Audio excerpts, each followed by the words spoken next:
Saúdo, amada igreja, com a graça e a paz da parte de Deus, o nosso Pai, e do nosso Senhor e Salvador Jesus Cristo. A mensagem da palavra do Senhor desta noite está na carta do apóstolo Paulo aos Efésios, no capítulo 1. Eu vou ler do versículo 3 até o 14. E enquanto vocês estão procurando o texto, eu convido a todos que não o fizeram e que quiserem nos ajudar, que possam estar se inscrevendo no meu canal no YouTube, acionando o sininho de notificações e compartilhando sempre a mensagem da palavra de Deus com todos aqueles que você tem contato e quer abençoá-los. O tema da palavra do Senhor desta noite: selados com o Espírito Santo. Selados com o Espírito Santo. Epístola do apóstolo Paulo aos Efésios, capítulo 1. A partir do versículo 3 ele diz: Bendito o Deus e Pai de nosso Senhor Jesus Cristo, o qual nos abençoou com todas as bênçãos espirituais nos lugares celestiais em Cristo, como também nos elegeu nele antes da fundação do mundo, para que fôssemos santos e irrepreensíveis diante dele em amor, e nos predestinou para filhos de adoção por Jesus Cristo, para si mesmo, segundo o beneplácito de sua vontade, para louvor da glória de sua graça, pela qual nos fez agradáveis a si no amado, em quem temos a redenção pelo seu sangue, a remissão das ofensas segundo as riquezas da sua graça, que ele fez abundar para conosco em toda a sabedoria e prudência, descobrindo-nos o mistério da sua vontade, segundo o seu beneplácito que propusera em si mesmo, de tornar a congregar em Cristo todas as coisas na dispensação da plenitude dos tempos, tanto as que estão nos céus como as que estão na terra.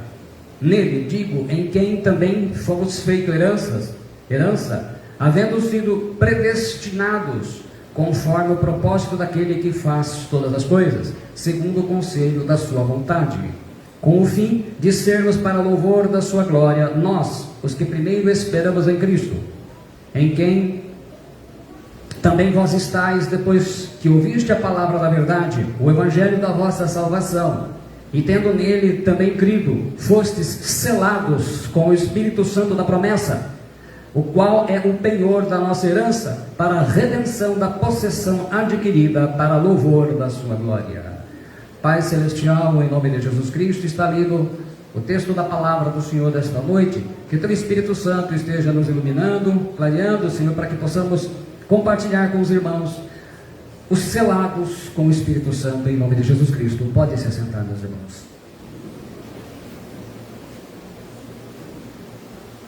Eu creio que antes da gente entrar propriamente dito no texto, nós vamos ficar... A mensagem está baseada apenas no versículo 13. Tem muitas coisas aqui, muitas revelações que o tempo não daria para que a gente explanasse. Numa outra oportunidade a gente explica esses outros versículos. Mas algumas palavras que ele repete aqui nós vamos compartilhar. Mas antes disso, com certeza você já ouviu falar de batismo com o Espírito Santo, cair no Espírito, várias coisas, mas dificilmente você ouviu falar sobre selados com o Espírito Santo. E Paulo diz aqui então que fostes selados com o Espírito Santo da promessa. Então ele começa falando de tudo, é obra do beneplácito de Deus Pai, né? Beneplácito, a palavra eudokia em grego quer dizer o propósito, com uma ideia de benevolência incluída, quer dizer, o desejo, a boa vontade, o prazer, a escolha. Então, tudo acontece conforme o propósito, a boa vontade de Deus, generosamente, antes da fundação do mundo, sobre escolhidos, né, eleitos. Temos a mensagem passada. A mensagem passada, Deus já nos clareou isso. Então, a gente está lançando em vocês os fundamentos apostólicos.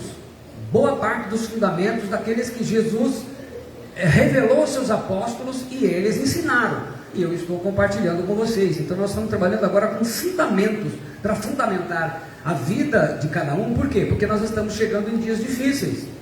Nós temos que estar atentos para uma coisa muito importante.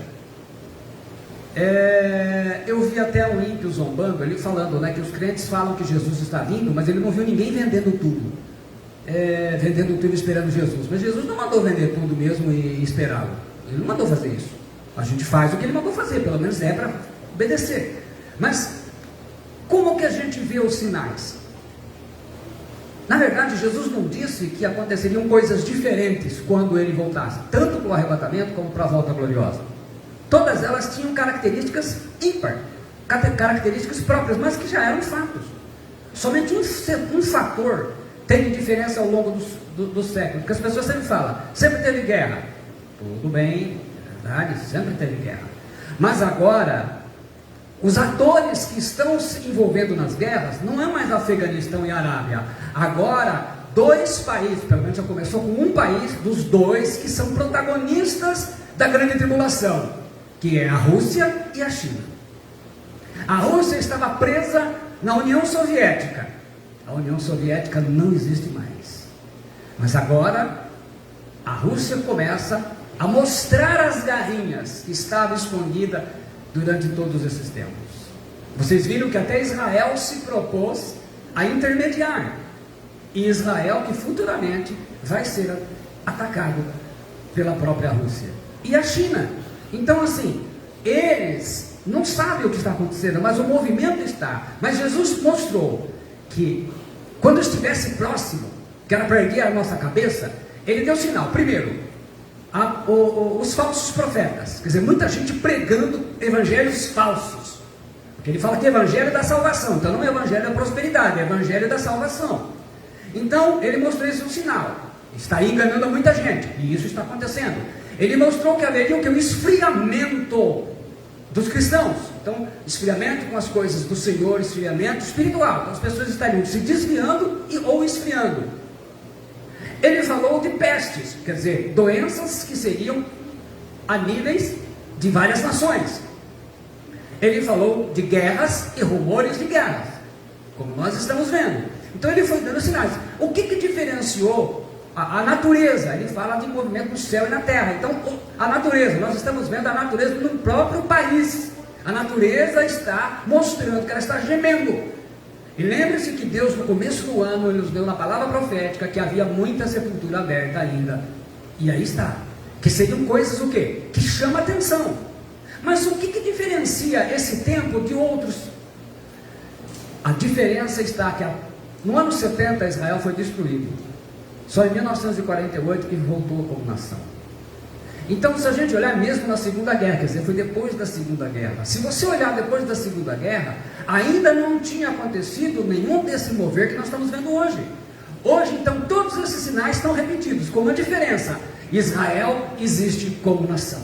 E Israel é o ponteiro do relógio divino, das profecias. Então, nesse lado, agora, na igreja, aí então entra uma obra do Espírito Santo em que ela não tem sido dado ênfase, porque hoje a preocupação é com as coisas materiais. Então nós estamos vendo o mundo ímpio se tornando cada vez maior, mais forte a influência ímpia.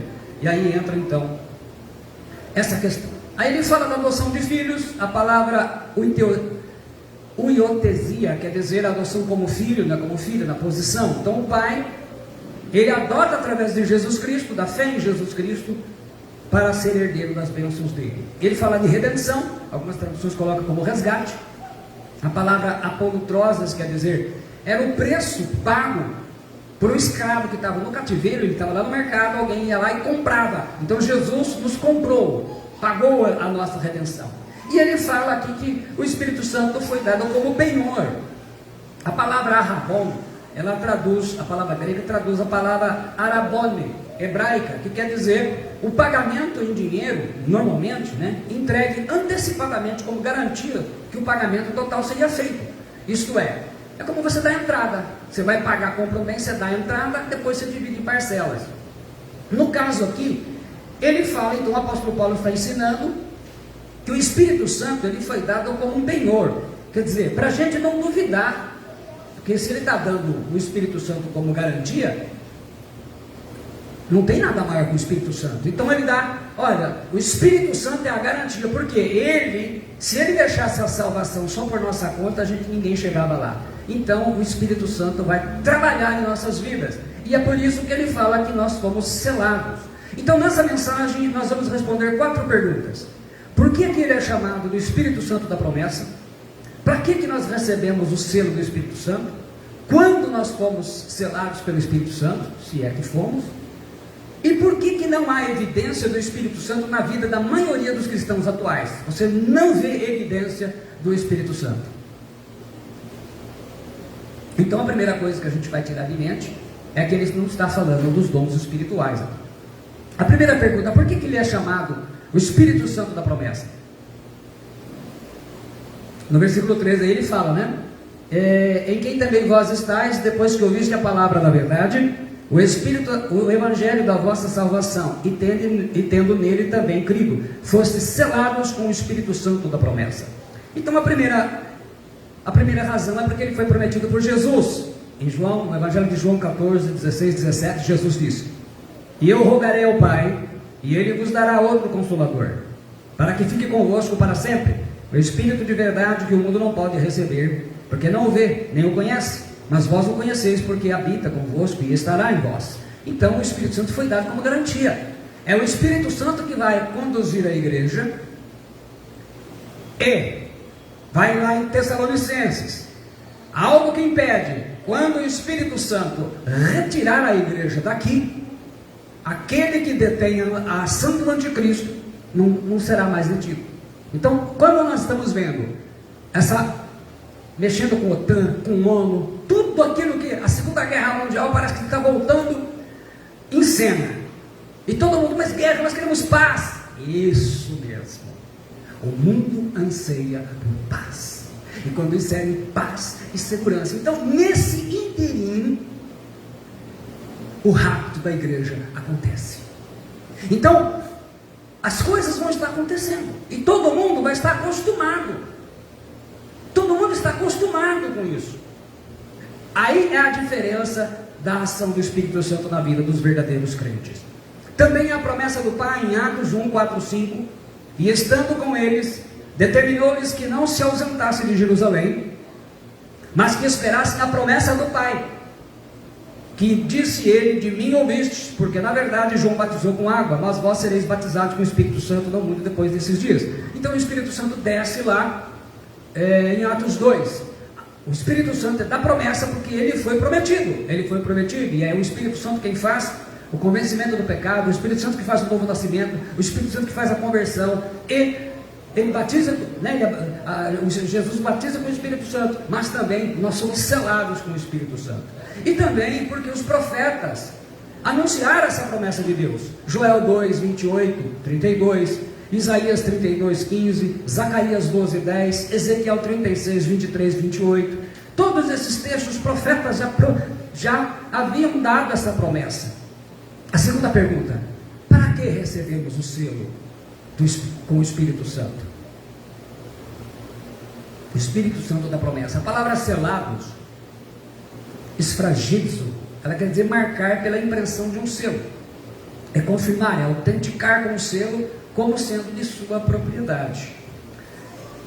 Eu acredito que a maioria dos adolescentes, quem tem aí 10, 12 anos, acostumado com e-mail, WhatsApp, nuvem, nem sabe o que é escrever uma carta. Quem aqui nunca escreveu uma carta?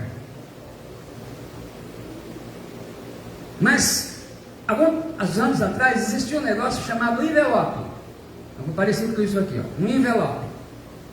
Então quando a gente queria se comunicar com uma pessoa, a gente escrevia uma carta, colocava dentro, fechava o envelope, aí ia no hotel correio, pegava o selo, dava uma lambida nele, não é? Colocava o selo e enviava. Nos tempos bíblicos, o selo, em grego esfragis, ele era feito como um anel de sinete, tipo carimbo, ou um cilindro, em que ele era impresso no tipo de uma cera. Então ele colocava aquele anel na cera, ficava a marca, aí ele selava, por exemplo, o envelope, selava quando era o pergaminho, né? Dobrava o pergaminho e selava, e ninguém podia abrir a não ser aquele a quem endereçava. E ali ficava a marca do seu dono. Normalmente eram reis e altas autoridades. E o apóstolo Paulo está dizendo então que nós somos selados com o Espírito Santo, porque ele também diz que nós somos carta de Cristo.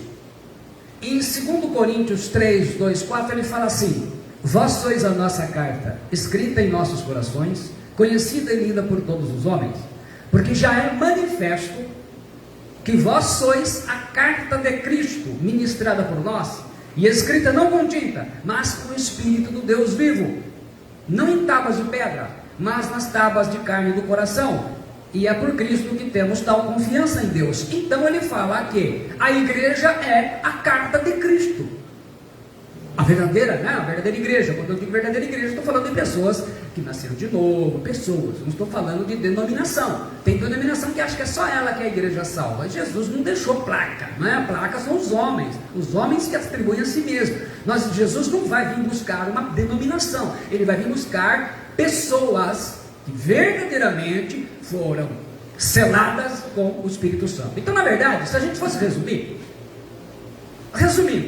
no dia do juízo vai ter dois tipos de pessoas: quem foi selado com o Espírito Santo e quem não foi. Pronto. Quem não foi selado, você já sabe para onde vai.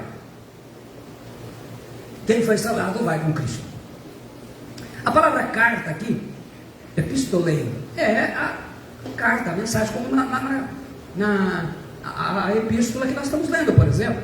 Então, que tipo de pessoas, que tipo de mensagem as pessoas estão lendo na nossa vida? Se nós temos que ser carta de Cristo para o mundo, que tipo de mensagem se lê em você? O selo da antiguidade, ele tinha 4 verdades, que é o que a gente vai destrinchar aqui: segurança, autenticidade, domínio e autoridade. O selo, ele dava segurança para um documento. Não precisa muito. Se vocês, quem leu a Bíblia, acompanhando, um dia leu, né? A gente está sempre lendo no Evangelho. O Pilatos não manda selar a rocha do túmulo que puseram em Cristo, porque lá ninguém podia mexer, para dizer, ó, aqui tem autoridade, não foi isso? Só que ele esqueceu que o dono de tudo não pode ser selado por um homem, né? Então ele dava clareza. O selo dizia o seguinte: olha, é meu. O selo do Espírito Santo, Deus diz, é meu, e se é dele, vive para ele. Então a conversão, ela é um ato do Espírito Santo, que é finalizada pelo próprio Espírito Santo, sendo um selo colocado sobre a vida do crente. Lá em João 16, 7, 11, ele diz assim, Jesus diz: todavia digo-vos a verdade, que vos convém que eu vá, porque se eu não for, o Consolador não virá a vós, mas quando eu for, vou-lo enviarei. E quando ele vier, convencerá o mundo do pecado, e da justiça e do juízo. Do pecado porque não crê em mim, da justiça porque eu vou para o Pai e não me verei mais, e do juízo porque o príncipe deste mundo está julgado. Então já está tudo definido. Quem segue o príncipe deste mundo não vai ter mesmo o selo do Espírito Santo. Então veja bem, o Espírito Santo, ele representa a segurança eterna do crente. Em Romanos 8, 13 e 14, agora eu sempre leio o versículo 14, agora eu vou ler o 13, que é para a gente entender dentro do contexto. Porque se viverdes segundo a carne, morrereis, mas se pelo Espírito mortificardes as obras do corpo, vivereis. Porque todos os que são guiados pelo Espírito de Deus, esses são filhos de Deus. Então o selo com o Espírito Santo, ele, primeira coisa, ele dá a segurança, porque o Espírito Santo te guia.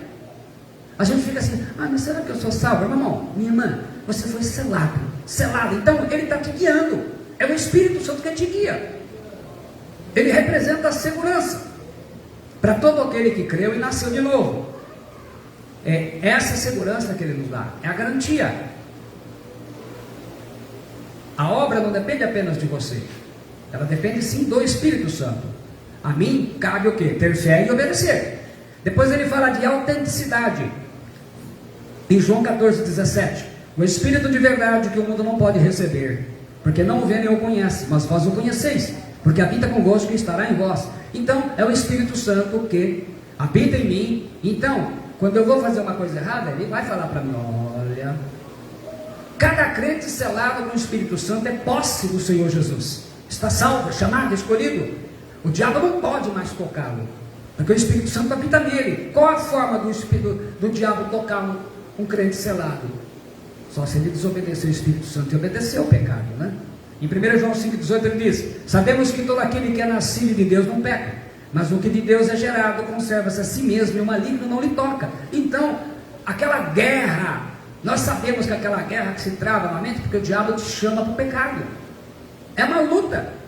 O diabo vai mostrar sempre o lado bom do pecado, sempre o lado gostoso. Ele nunca mostra o lado pano de fundo. Então é uma batalha.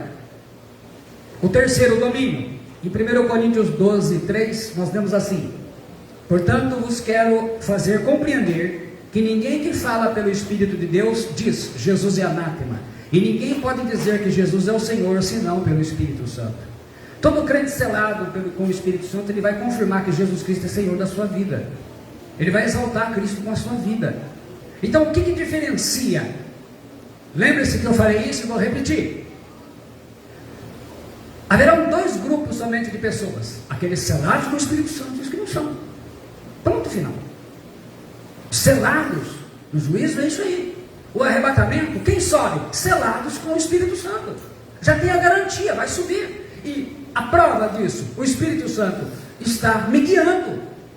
Eu erro, eu procuro me corrigir. Eu ouço a voz do Espírito Santo falando na palavra.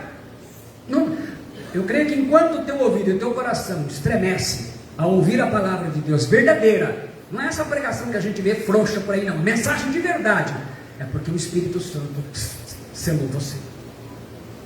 Você vai ser capacitado também para pregar, para testemunhar com a sua vida. Nem sempre a pregação ela é apenas com a boca, mas com a vida.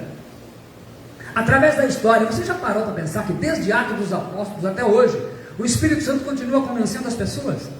Eu lembro como eu estava no mundo, e ele me convenceu, porque o selo do Espírito Santo ele é indestrutível, ninguém pode destruí-lo. Jesus disse em João 10, 27, 29, as minhas ovelhas ouvem a minha voz, e eu conheço-as, e elas me seguem, e dou-lhes a vida eterna, e nunca hão de perecer, e ninguém as arrebatará da minha mão. Meu Pai que mais deu é maior do que todos, e ninguém pode arrebatá-las da mão de meu Pai. Então o selo é a garantia. Cada cristão é inviolável. O Espírito Santo nos foi dado como garantia de que chegaremos ao propósito do Pai. Seremos semelhantes a Jesus. Eu acho que isso todo mundo já gravou bem. Se dependesse de nós, nós falharíamos. Então Ele é a garantia para que não se perca a sua igreja. Jesus deixou, Ele pediu ao Pai e o Pai enviou o Espírito Santo. E também a autoridade do crente. Sobre a autoridade do crente, nós temos as últimas, fora de domingo passado, tem três partes dessa mensagem, eu não vou nem repetir aqui não. Então, se quer até entender novamente, escute as mensagens lá, que estão dispostas lá, inclusive essas últimas foram das mais acessadas no YouTube. Agora, quando nós somos selados com o Espírito Santo? Quando? Como tudo que acontece, sempre tem, nem tudo na Bíblia existe unanimidade. Existem três entendimentos, depois eu vou dizer qual que eu creio e por que creio. O primeiro acredita que é uma experiência após a salvação, o primeiro grupo. Esse grupo entende que é uma experiência que ocorre 7 dias, 30, um ano depois da conversão. A pessoa é salva, depois ela precisa ser selada como uma experiência.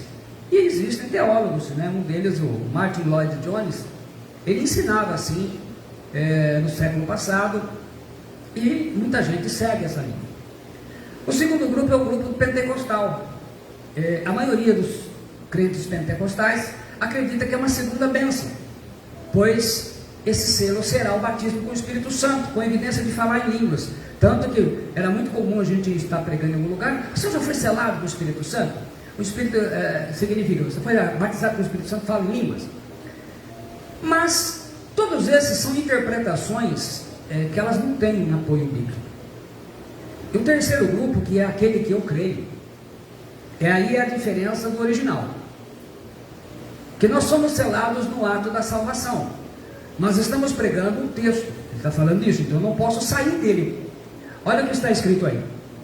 Ele diz: em quem também vós estáis, depois que ouviste a palavra da verdade, o evangelho da vossa salvação, e tendo nele crido, também crido, foste selado com o Espírito Santo da promessa.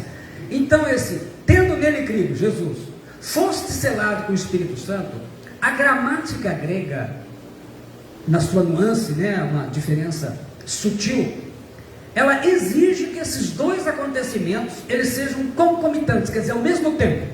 Quer dizer, no momento em que você creu na palavra da verdade, no evangelho da salvação, creu em Jesus Cristo, e você foi salvo, você é automaticamente selado, porque o texto grego, ele não permite tempo, como os nossos irmãos defendem. Então aqui nós estamos baseando no original. No original, a gramática grega, ela exige que uma coisa, quando acontece a outra. São duas coisas ao mesmo tempo. Então, eu criei em Cristo, verdadeiramente, significa que eu nasci de novo, fui justificado, acontece tudo aquilo, e sou selado. Porque não tem como você imaginar que uma pessoa ela seja salva, justificada, aquele texto que nós pregamos de Romanos, e ela ainda não tenha sido selada. Não tem coerência uma coisa dessa. E isso pode ser reforçado pelo que o apóstolo Paulo escreveu aos Gálatas. Lá em Gálatas 3,14 ele escreve assim: para que a bênção de Abraão chegasse aos gentios por Jesus Cristo, e para que pela fé nós recebamos a promessa do Espírito. Então, pela fé é o momento em que a promessa se torna a bênção de Abraão, ela chega até mim, porque a bênção de Abraão não é apenas para Israel na carne, que vai se converter, mas para todo aquele que crê, porque ela é espiritual. Então a garantia que nós temos está no original grego, é possível somente por ele. Nós somos selados com o Espírito Santo no próprio momento qual? Salvação fala de arrependimento dos nossos pecados, e quando a gente realmente se arrepende, nós somos salvos. Nesse momento nós recebemos o selo com o Espírito Santo. Lá em Atos 2,38, a pregação de Pedro, e disse-lhes Pedro: arrependei-vos e cada um de vós seja batizado em nome de Jesus Cristo, para perdão dos pecados, e recebereis o dom do Espírito Santo. Então ele fala da salvação. O fato é que tem que haver o arrependimento. O que faz a certeza da salvação? O arrependimento. O arrependimento ele tem que acontecer, não o remorso. O remorso é um sentimento. O arrependimento não. O arrependimento é uma atitude, é uma mudança. Lembre-se que Judas teve remorso, não arrependimento. Por isso que ele não foi perdoado. O remorso impede uma mudança. Então o selo ele acontece no momento da conversão. Você nasce de novo, é justificado, passa a ser filho de Deus, você é selado. Você é selado. Então a gente tem a dizer o seguinte: só se não aconteceu uma conversão, a pessoa não foi convertida. Porque tem pessoas que não são convertidas. Tem não convertido que vem, se congrega um tempo e se desvia. Tem outros que ficam, mas não se converte. A vida dele não sofre mudança. Então você tem um novo nascimento. Então observa que a dúvida que as pessoas têm é por falta de instrução, porque escuta muita mensagem porcaria. Porque o evangelho ele fala aqui do evangelho da salvação. O evangelho ele tem que priorizar a salvação. E na salvação, o arrependimento me leva a crer em Jesus, porque é o que diz: arrependei-vos. Eu creio no Senhor Jesus, sou batizado, tenho um novo nascimento, sou justificado, e quando eu concluo esse ato, então como é que eu sei que eu sou selado? Porque eu concluo o ato, eu me arrependi, eu criei em Jesus, eu fui batizado, eu não parei no meio, eu fui batizado nas águas, por imersão. Então, já estou justificado, é o que a gente fala, o nome foi escrito no livro da vida, aí está selado, para garantia. Quando que poderia não acontecer? É o meu arrependimento ser apenas chororô, e eu não ser convertido. Então, se não se converteu. Só para fazer um parênteses aqui, tem muito cristão, inclusive dessa linha de pentecostal, que acredita que para ser selado no Espírito Santo você tem que orar no monte. Tem nada a ver uma coisa com outra. Em 2 Coríntios 7,10 está escrito assim: porque a tristeza segundo Deus opera arrependimento para a salvação, da qual ninguém se arrepende, mas a tristeza do mundo opera a morte. Então o arrependimento, ele gera um pesar na pessoa. Quando eu falo pesar, para você entender bem, se você já perdeu uma pessoa querida da família, você sabe o que eu estou falando. É aquele sentimento de tristeza mesmo, porque vai morrer, está morrendo o velho homem, porque vai ser sepultado. Então houve uma mudança. Com o arrependimento nós cremos em Jesus. Ora, quando eu me arrependo dos meus pecados, eu não tenho jeito. Eu falo, meu Deus, eu me arrependo, o que eu tenho que fazer? Como eles falam, como o Pedro fala, arrependa-se, você já é batizado. Então aí a gente toma a iniciativa, né? Jesus, o apóstolo Paulo escreveu em 2 Coríntios 5,17: assim que, se alguém está em Cristo, nova criatura é, as coisas velhas já passaram, eis que tudo se fez novo. A atualizada traduz: e assim, se alguém está em Cristo, é nova criatura, as coisas antigas já passaram, e eis que se fizeram novas. Então, essa característica de uma vida nova, de uma disposição mental, eu sei, o selo do Espírito Santo, ele faz com que a minha mente sempre, estou fazendo uma coisa errada, sabe aquela situação que você faz assim? Eu vou dar um exemplo prático. Teve uma oportunidade, eu estava descendo com uma pressa no Bauru, e sempre tem gente pedindo, e tinha um senhor sentadinho no chão. Ele me pediu: o senhor tem uma linha? Eu falei: não tem. Aí eu fui um pouquinho mais para frente, eu escutei assim: você não tem? Eu falei: tá bom, eu vou corrigir isso. Quando eu voltei lá: olha, senhor, eu falei que não tinha, mas eu tenho sim. Está aqui. Está aqui. Resolvi meu problema. Eu falei: meu Deus do céu, cobrança, porque eu menti. O selo com o Espírito Santo é a garantia de que ele vai estar me ensinando, me corrigindo. Qual que é o instrumento usado por Deus? O Evangelho, a mensagem da palavra. A salvação é uma obra de Deus, meus irmãos. É uma obra de Deus do começo ao fim.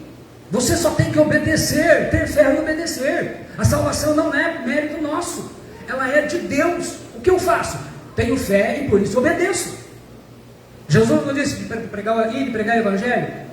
Quem crer e for batizado, crer e obedecer. É só isso que eu tenho que fazer, é crer e obedecer. O resto o Espírito Santo faz em minha vida. Aí entra aquela pergunta que atrapalha muitas pessoas: por que não há evidência do Espírito Santo na vida da maioria dos cristãos atuais?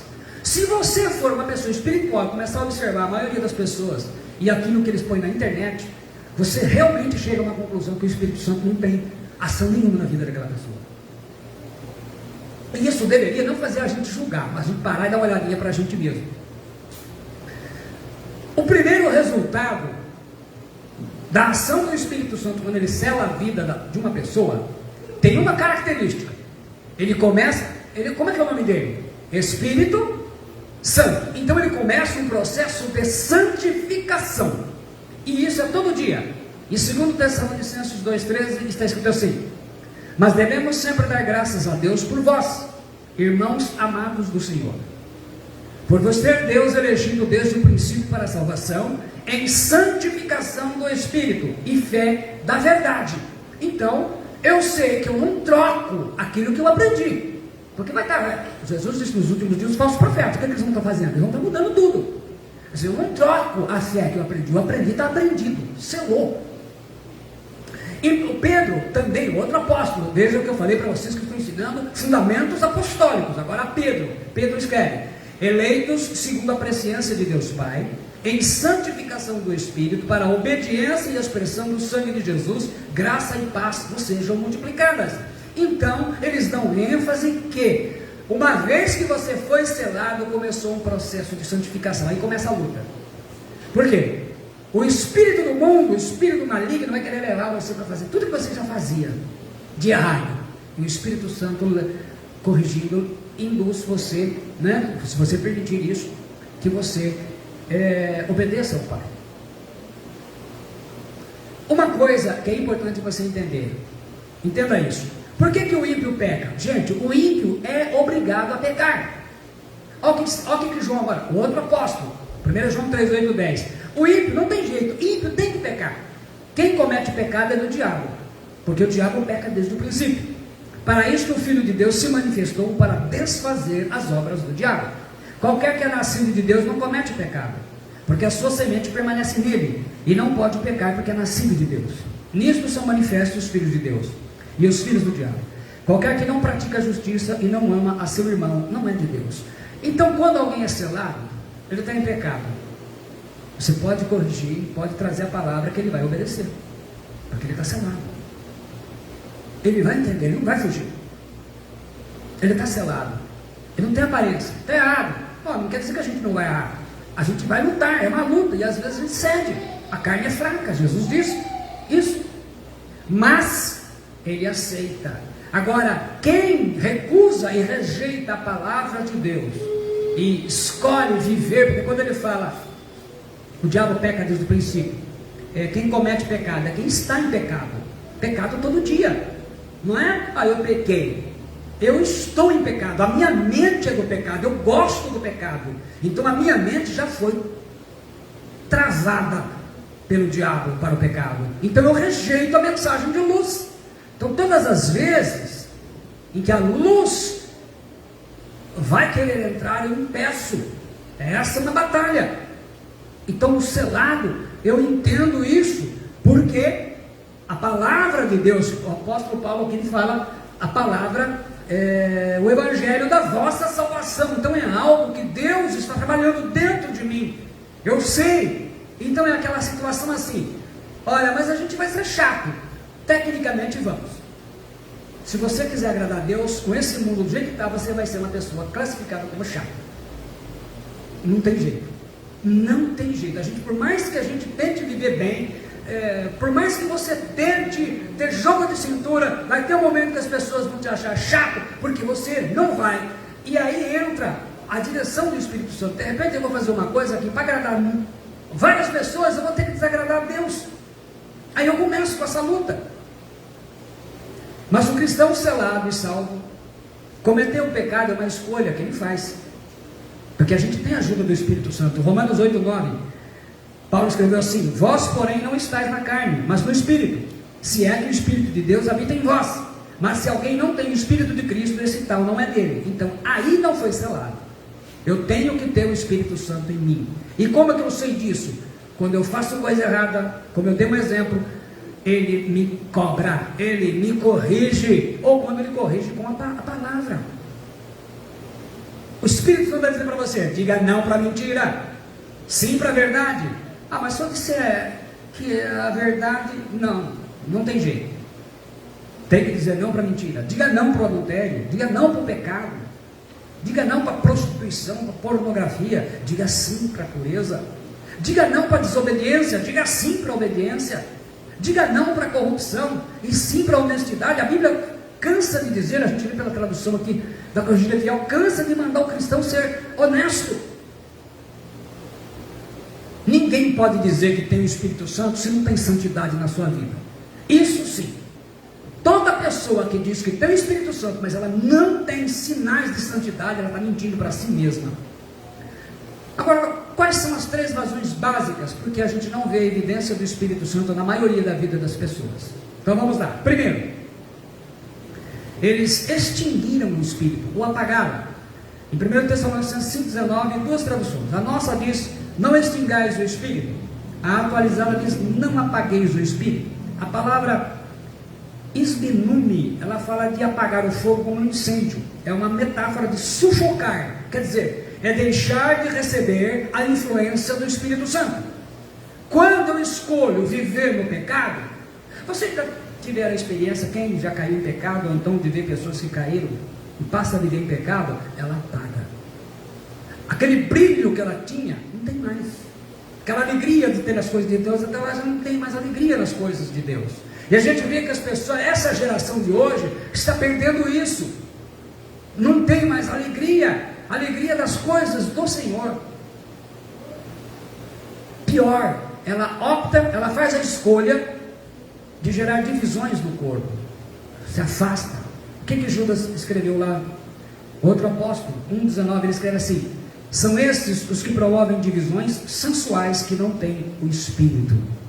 Isto significa o seguinte, que quanto mais vai apagando a ação do Espírito Santo na sua vida, menos você faz por Deus e menos vai querer fazer.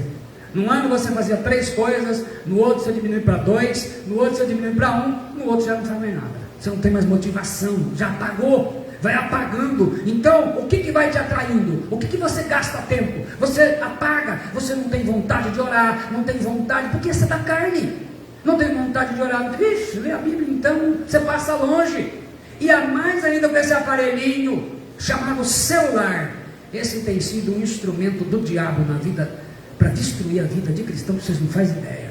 O sujeito fica o dia e noite no celular, com coisa que não deve, e a palavra de Deus não tem mais espaço. Então vai apagando, vai apagando, vai apagando. Eu vou apagando o Espírito Santo.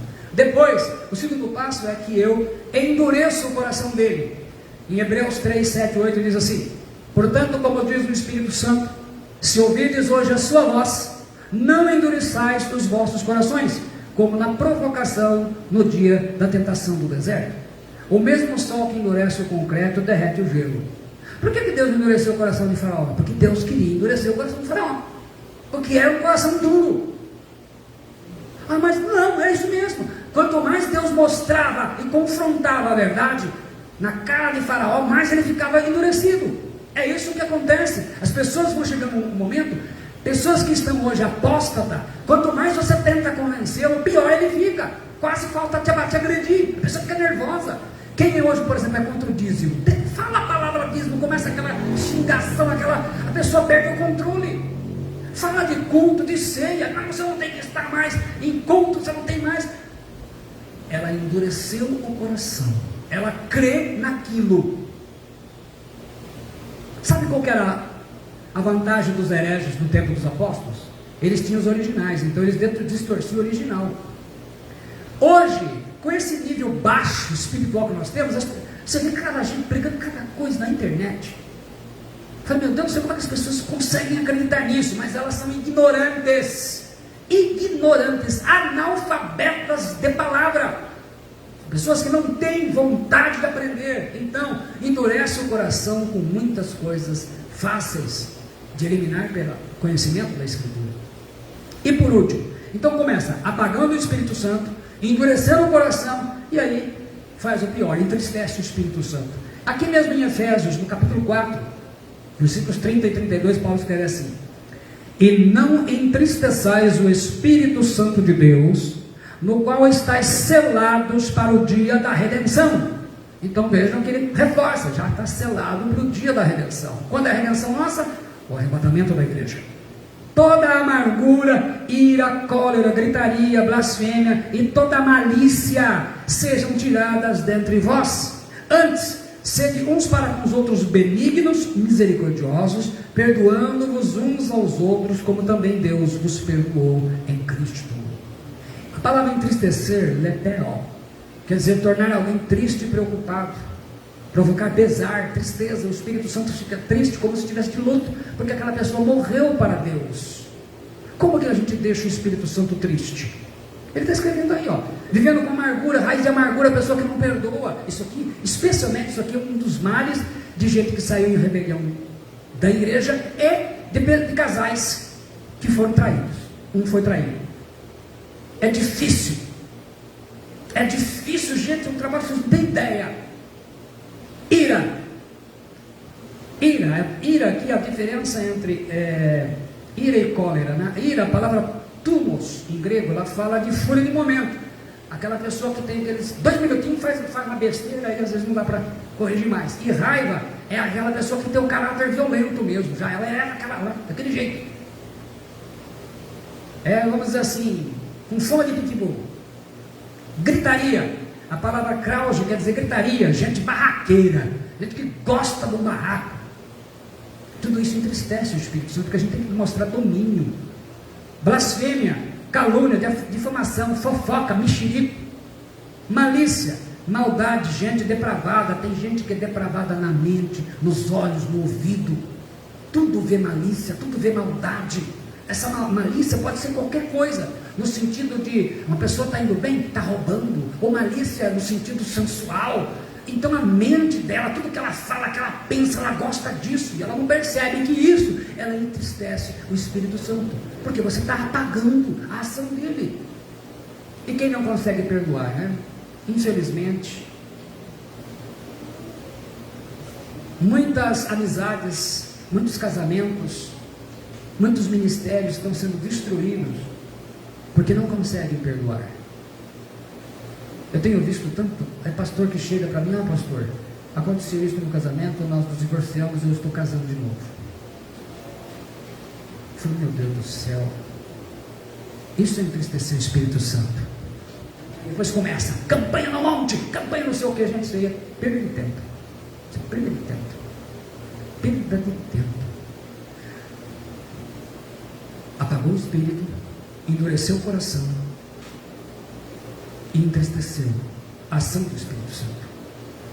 Então, o Espírito Santo tem alegria quando nós nos submetemos a ele. Errou, não devia ter errado, mas errou. Então, se humilha, aí vem o arrependimento. Arrependimento é uma mudança de atitude. É uma mudança de atitude. Atitude na mente, atitude na boca, atitude nos olhos, no coração. Eu mudo, eu errei. Faz parte da vida aqui na terra. Não tem como não errar. Às vezes as pessoas me perguntam se você peca. Claro, se não peca o dia que eu tivesse, que nem Enoque, que atingisse esse grau, seria tirado, eu peco. A diferença é que nós, como cristãos, temos uma escolha. E quando eu vejo que já saiu a coisa que não devia sair, Senhor, me perdoa, me corrige, me disciplina. Senhor, tira isso da minha mente, tira esse sentimento, com raiva de uma pessoa. Não, a raiva entristece. Eu quero poder perdoar mesmo, perdoar e dizer, Deus te abençoe, meu irmão, Deus te abençoe. Tira isso. Um dos campos em que mais tem criado esse tipo de ranço é na política. A política tem dividido os cristãos, dividido famílias, dividido conselhos de pastores, porque cria ranço, porque defende A em detrimento de B. A é tão pecador quanto B. Então eu aprendo o quê?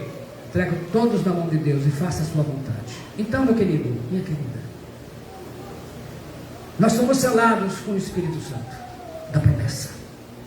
Isso quer dizer que você tem uma responsabilidade de permitir que o Espírito Santo guie você e santifique a tua vida. Permita que ele tire da sua mão. Quando você estiver lá correndo o dedinho, hoje em dia muito estamos nos meios, né? Como eu disse, não é mais um envelope, está lá, você está preso numa coisa, permita que o Espírito Santo diz, tira daí, escuta a voz dele, ele vai falar para você, isso não. Está na hora de você arrumar tempo para alegrá-lo na oração e na palavra. A minha oração é que esta mensagem possa ter encontrado espaço no teu coração, na tua mente, e que o Espírito Santo possa estar corrigindo, porque esse é o trabalho dele. Ele veio convencer, para que você não minta para você mesmo, porque todos nós fomos selados com o Espírito Santo da promessa, e por isso que nós, a cada dia, o Espírito Santo vai nos santificando. Pai Celestial, eu oro para que esta palavra abençoe a vida de todas as pessoas a quem o Senhor fará com que receba, com que sejam abençoados, meu Deus, porque o Senhor tem prazer, meu Deus, é naqueles que te amam, naqueles que te obedecem, Senhor. Então, pela fé, nós cremos e obedecemos a palavra do Senhor desta noite, em nome do Senhor Jesus Cristo e no poder do Espírito Santo. Deus te abençoe. Amém.